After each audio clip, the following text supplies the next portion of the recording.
waxaa maanta si meeqaan sare loogu soo dhaweeyay garoonka diyaaradaha ee magaalada Jigjiga Sheekh Maxamed Cabdi Umal oo ka mid ah culimada waaweyn ee geeyiga Soomaalida isla markaana ka soo kici timay magaalada Nairobi ee dalka Kenya. Ujeedada socdaalka culimadan ayaa daaranaa inay ka qayb qaataan gurmadka abaaraha ka jira deegaanka Soomaalida iyo wacyigelinta bulshada dal iyo dibadba. waxaana culimadan garoonka ku soo dhaweeyay golaha sare ee arrimaha islaamka, mas'uuliyiin heer deegaan ah, xildhibaano iyo qaar ka mid ah shacabka magaalada Jigjiga. intaasi kadib sheekha oo la hadlay TV-ga deegaanka Soomaalida ayaa sheegay inay u yimaadeen ka qayb qaadashada bulshada ay abaaruhu saameeyeen. safarkanaga aniga iyo wafdigayga oo ka kooban 3 ruux, Sheekh Maxamed Uthman Cali Sow iyo Sheekh Maxamuud Aadan Eedan, waxaan ka nimid magaalada Nairobi. kulamo ay culimadu ku yeesheen iyo akhyaartii ganacsatadu magaalada Nairobi kadib ayaanu soo aadnay halkan. talo iyo go'aan xagga lagu qaatay baana ku nimid. waxaana u nimid abaaraha iyo dhibaatooyinka taagan ee deegaanka ka jira, meelo kale oo badanna ka jira ee ummadda saameeyay, inaan wixii nagala gudboon aan ka qayb qaadano, inaan aragno gudiyada hawsha loo xilsaaray, inaan dawladda la kulanno, inaan shacabka aragno, inaan wixii tala ah wadaagno. socodkanagan hadda wax xoolo ah ma wadno, laakiin wixii dadaal ah way socdaan, oo meelihan ka nimid iyo meelo kaleba waa ka socdaan.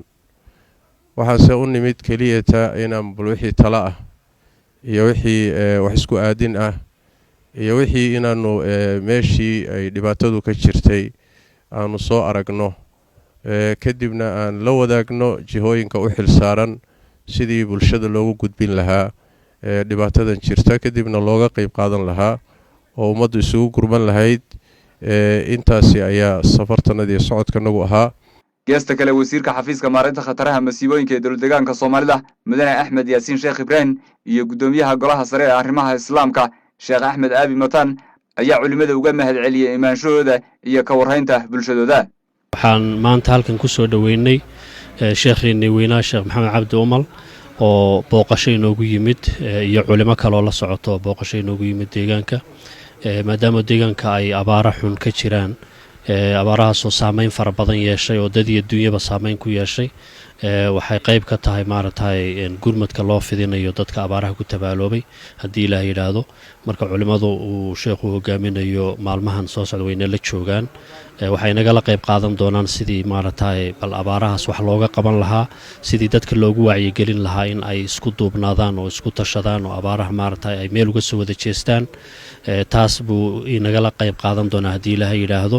waxaan rajaynaynaa inay wax weyn ka qaadan doonto, sababtoo ah waxaa loo baahan yahay waxaa weeyaan dowladdu dhinaceeda way wadaa dadaalka, laakiin waxa aan u baahannahay waxaa weeyaan dadka laftoodu inay sabaabulaan, in ay qayb ka qaataan maaragtay gurmadka loogu jiro ka jawaabista abaaraha, inay qayb ka qaataan. hadday noqon lahay kuwa gudaha joogay, hadday noqon lahay kuwa dibadda joogaba. maaragtay waa xilligii laysu gurman lahaa, waa xilligii laysu diirnixi lahaa, waa xilligii laysku duubnaan lahaa, wadajir lagaga bixi lahaa dhibaatada. marka taas baan rajaynaynaa sheekhu haddii alla idmo inuu hormuud u noqdo. maanta oon ku sugannahay garoonka Jigjiga, caasimadda deegaanka Soomaalida, waxaan ku soo dhaweynaynaa una mahadcelinaynaa walaalaheen culimada ah Sheekh Maxamed Cabdi Umal iyo saaxiibadiisa Sheekh Maxamed iyo Sheekh Maxamuud ee la socda. ayaan ku soo dhaweynaynaa garoonkan oon u idin lahay culimadii, odayaashii dhaqanka, xukuumaddii iyo dhammaan shacabkii Soomaaliyeed, dhallinyaradii ay u idil yihiin, xitaa ururadii mucaaradka ay joogaan, dhammaan runtii dadkii deegaanka Soomaalidu ay yimideen. waxaan leenahay culimada soo dhowaada, waddankiinnii ku soo dhowaada, dadkiinnii ku soo dhowaada.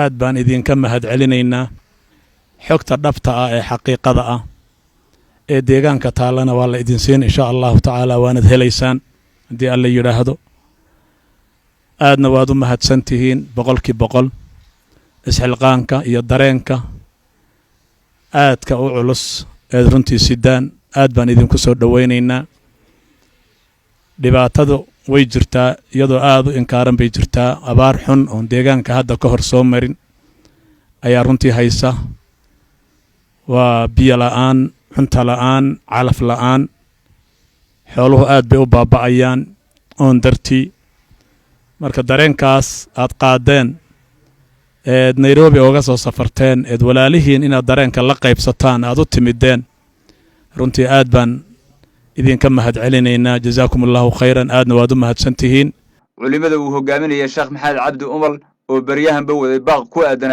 gurmadka bulshada deegaanka ee ay saameeyeen abaarta ka dhalatay isbeddelka cimilada oo sanadba sanadka ka dambaysa ku sii badanaysa bariga Afrika